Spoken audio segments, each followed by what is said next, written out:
Aterrorizante, traumatizante, tudo de ruim que termine com antes. É isso que define esse jogo pra mim. Resident Evil Survivor do PlayStation 1 é o primeiro, até onde eu tenho ciência, Resident em primeira pessoa. Eu sei que o 7 veio com essa premissa também, mas convenhamos, né? Qual que te assusta mais? Resident Evil Survivor não é só um jogo, é uma experiência. Eu digo isso porque é um jogo bem curto. Eu mesmo levei 2 horas pra zerar. Então basicamente é quase um filme. Ou seja, um jogo bem à frente do seu tempo. Silêncio, The Last of Us, eu estou aqui a jogar o verdadeiro jogo de zumbi que parece mais um filme.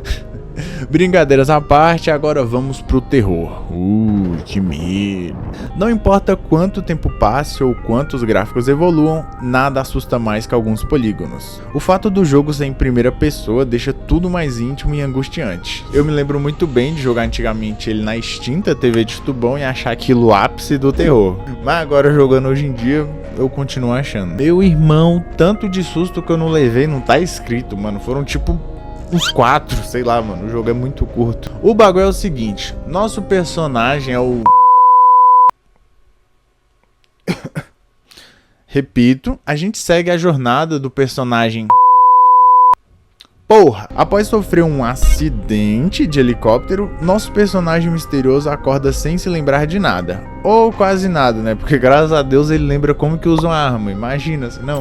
E diz que deve se lembrar e deve sobreviver. E é basicamente essa a premissa do jogo. Ao longo da play, a gente colhe alguns arquivos, seja um diário ou um relatório de X personagens, nos contando mais sobre aquele mundo. A ambientação desse jogo pra mim é absurda de vibes. De conceito, de terror, de cabreiro, enfim, de sinistro. Mano, olha essas cenas e me diz se não dá vontade de apagar todas as luzes da casa, botar um fone ali no máximo, instalando, até tu olhar ali de canto, ver um parente morto, enfim. Ou enfiar o dedo no... As cenas ao ar livre, particularmente, são as mais bizonhas pra mim. A trilha sonora, silenciosa, com barulho de uivos, o vento forte, o barulho de passos, enfim... É lindo. A trilha do jogo é muito bem feitinha, embora haja vários momentos de silêncio, também temos as trilhas de tensão ou de melancolia pura. Mano, tudo feito de forma a te deixar muito imerso. Eu não sei explicar, talvez eu esteja louco, eu tô louco? Mas tá, vamos pro que interessa, que é a gameplay. Então, a gameplay desse jogo, ela é horrenda, mano. Mano, é charmosa, mas é horrenda. Se tem uma coisa que é mais assustadora do que tudo aqui, é a mira desse jogo, irmão. Mano, é muito difícil de controlar ela. Ainda mais que ela só dava loquinho, sabe, de travar a mira no inimigo quando ela queria. E como não tinha 2 analógicos, né, nessa época do Play 1, ou se tinham, eles não programaram, o D-pad ele controlava tanto a câmera quanto a mira. Então tu já viu a confusão. Mano, eu só descobri no final do jogo que dava pra tu apertar R1, que ele ia dar tipo um 180 instantâneo. Porra, isso teria me poupado tanta coisa. E sobre a câmera ainda, a gente só pode virar pros lados, tipo...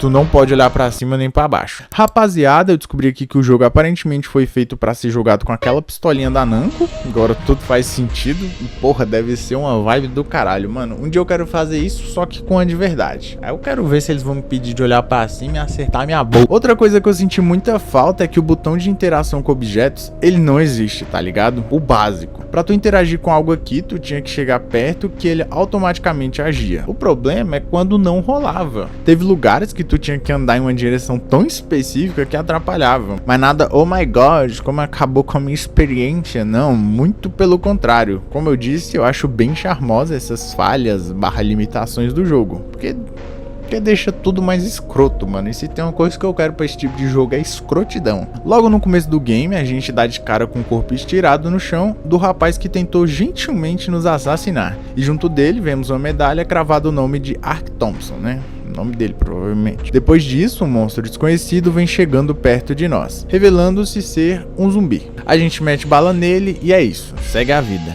E o cara nem questiona que porra tá acontecendo. Depois disso, ele mata mais zumbis ainda e eu continuo abobado como que esse cara não teve, mano, um momento de reflexão do tipo, nossa, o que são essas criaturas? Eu matei um ser humano, sabe, essas coisas? Depois daí, é um jogo de exploração bem linearzinho. Tipo, você entra em portas e se não der em uma, você tenta em outra. Nada pra se pensar muito. Um detalhe um pouco chato, mas que eu entendo o motivo, é que os zumbis eles respawnam sempre que você passa na porta e volta. O lado bom é que dá pra desviar deles. Na real, pensando que eu acho que dá pra tu zerar o jogo todinho sem matar nenhum bicho, com exceção, claro, do boss final e uns 2 bichos que eu vou falar daqui a pouco. Em uma sala lá, a gente encontra um diário contando sobre um tal Comandante Vincent, sei lá das quantas, que é o capeta na Terra, basicamente. O maluco é responsável pela porra toda que tá acontecendo. Ao que se parece, eles pegavam pessoas do mundo todo, inclusive do Brasil, para fazer experimentos e afins. Coisas. Só que em um certo dia rolou uma fuga em massa e o nosso menino Vincent soltou T-vírus no local, infectando geral. Então eu digo nosso menino Vincent porque neste mesmo local onde a gente vê o diário também tem uma foto nossa, então é claro que só pode ser a gente. Avançando um pouco na história, a gente encontrou uma menina perdida e um moleque muito calmo e gentil, super disposto a conversar. O nome deles são Lot e Lily, os únicos sobreviventes do incidente na ilha, fora o nosso personagem até então. Eles ficam então muito assustados com a nossa presença e simplesmente metem o pé dali. Porra, eu imagino que a gente deve ser muito ruim, mano, pra 2 moleques sozinho e uma ilha cheia de monstro preferir fugir do que pedir nossa ajuda. Inclusive, ajuda pra quê, irmão? Eu que tô precisando de ajuda. Sempre que eu encontro eles estão intactos, tá ligado? Bom, depois de um tempo a gente finalmente reencontra com a menina Lily em uma casa muito foda. Mano, sério, olha a vibe desse lugar. Lily então nos diz que o seu irmão foi até a fábrica onde os pais deles trabalhavam, em busca de alguma fuga. Eu não sei qual era o plano, mas foi uma bosta. A gente parte em direção à fábrica e escuta os gritos do menino. E o que você acha da gente falar um pouco dos monstros desse jogo? Primeiro nós temos o zumbi clássico, né? E suas variantes. Inclusive eu não sei qual é pior, se é com ou sem roupa. Foi o que ela disse. Em seguida nós temos os cachorrinhos do diabo. Porra, piores inimigos de longe desse jogo. Porque essas pragas, mano, eles ficam correndo em círculo pra atacar. E é uma porra acertar eles. O tanto de vida que eu perdi por isso, mano, não tá escrito. Temos as vagabundas da língua grande que sobe no teto. Essas também são um inferno, mas pelo menos quando a mira acerta não tem erro. Temos umas plantas também alienígenas lá pro fim do jogo que soltam uns ácidos bem fodas. Mano, pra te dizer a verdade, elas são bem lentas e nenhum desafio. Falando em desafio, a gente tem um brócolis, que se você não reconheceu, eu tô falando do Tyrant. Eu sei que ele não tem nada a ver com brócolis, mas quando eu tava jogando na TV com meu irmãozinho, ele meteu que o nome dele era brócolis, então eu só tive que passar adiante. Mano, infelizmente a porra do Tyrant é duro na queda, e responsável por alguns sustos, o maior de todos inclusive, porque essa merda desse demônio, mano, ele te acompanha através das salas, e ele meio que do nada dropa perto de tu e pei. E toma um infarto, vai, morre aí. E outro detalhe, mano, é que eu achava que ele era imortal, tá ligado? Tem uma parte lá que pra gente liberar o elevador a gente tem que matar ele. Só que, mano, eu fiquei muito tempo correndo, vasculhando tudo atrás de outra sala. Eu não sabia que tinha que matar ele. Pra mim ele era o boss final do bagulho. Mas eu decidi fuzilar ele e foi sucesso. Se eu soubesse disso antes, talvez meu avô ainda estivesse vivo. Ele também tinha medo de brócolis. E por fim, nós temos o chefão final, que é o Mecha Freeza da Deep Web. Mano, esse bicho eu não tenho muito o que falar, porque eu taquei umas bombas nele e ele morreu facinho. Pelo menos o primeiro estágio. Já que a gente acha que ele tá morto e ele simplesmente volta à vida com um bração gigante. E depois de matar ele de novo, ele vira a porra do Venom zumbi. E caralho, que lutinha difícil. Mas difícil por motivos extremamente específicos. Eu sei que o nome do jogo é Resident Evil Survival, mas eu não sabia que a gente era pra sobreviver. Tipo, sempre que a gente morre, aparece uma tela onde tem algumas balas, que representam as suas tentativas restantes. O problema é que minha burrice, ela não associou isso. Então achei que o jogo magicamente estava salvando automaticamente, e que quando desse game over, iria começar de uma parte próxima de onde eu tô. E cê sabe onde isso vai dar. Para testar essa teoria de onde eu ia parar se reiniciasse o jogo, eu tava só com mais uma bala, então eu decidi brincar de morrer para ver o que acontecia. E sim, o jogo reiniciava tudo de novo. Eles até perguntam se você deseja manter as armas.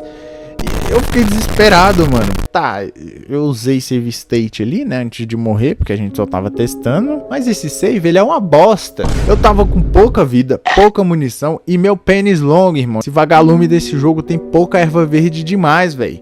Eu achei mais erva vermelha do que tudo. Porra, se isso era uma propaganda antidrogas, parabéns, jogo. Agora eu quero uma erva verde mais do que tudo. Por conta dessa situação extremamente específica, no último boss eu tava sem vida. Literalmente qualquer hit me matava. E pra piorar, eu ainda tava sem armas fortes, além da pistola que graças a Deus é infinita. Então assim, foi uma combinação suprema de paciência, save state e estratégia. Eu tirei uma certa vantagem de que no jogo o inimigo não consegue te atacar pelas costas, e sempre que o chefe preparava o golpe, eu virava de costas pra tomar no meu cozinho mais um pouco. E finalmente eu matei esse corno. Eu então finalmente consigo salvar o Locke, a irmã dele, e como todo bom Resident Evil, nós temos uma cena de contagem regressiva no final, junto ao lança-foguetes para matar o chefe final. Sim, o filho da puta tava vivo, e ele pula no helicóptero que estávamos. Mas como nesse jogo a gente não tem lança-foguetes, vamos com a porra do míssil do próprio helicóptero. Acaba finalmente com o helicóptero indo em direção ao sol. E a paz reina novamente. Se você por um acaso estiver interessado em saber mais sobre a história, não, eu não era a porra do Vincent lá, eu era o Ark Thompson que eu citei lá no começo, tá ligado? O bom disso ter sido no comecinho do jogo é que eu nem lembrava disso quando o Locke revela que ele sabia quem a gente era,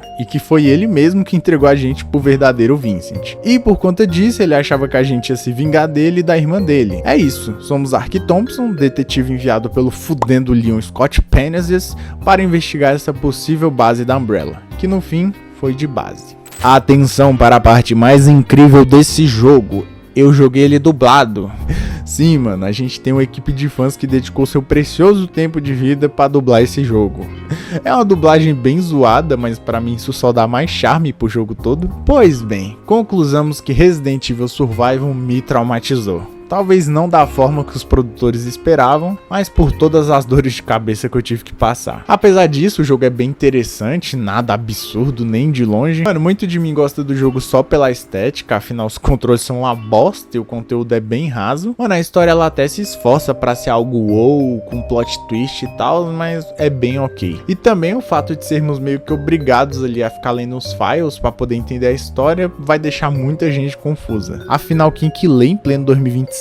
Ou 2000, né, quando lançou. Mas eu não vou mentir que foi gostosinho fazer as leituras ali, eu tava totalmente entregue, me massacrem. Infelizmente eu ainda não zerei a trilogia clássica do PS1. Eu decidi ir primeiro pelo que eu tenho mais lembranças, né, então não vou nem comparar eles aqui. Até porque no fim de tudo são propostas totalmente diferentes. Tendo dito tudo isso e com a generosa dose de saudosismo talvez, eu julgo que Resident Evil Survival é um jogo nota 7 de 10.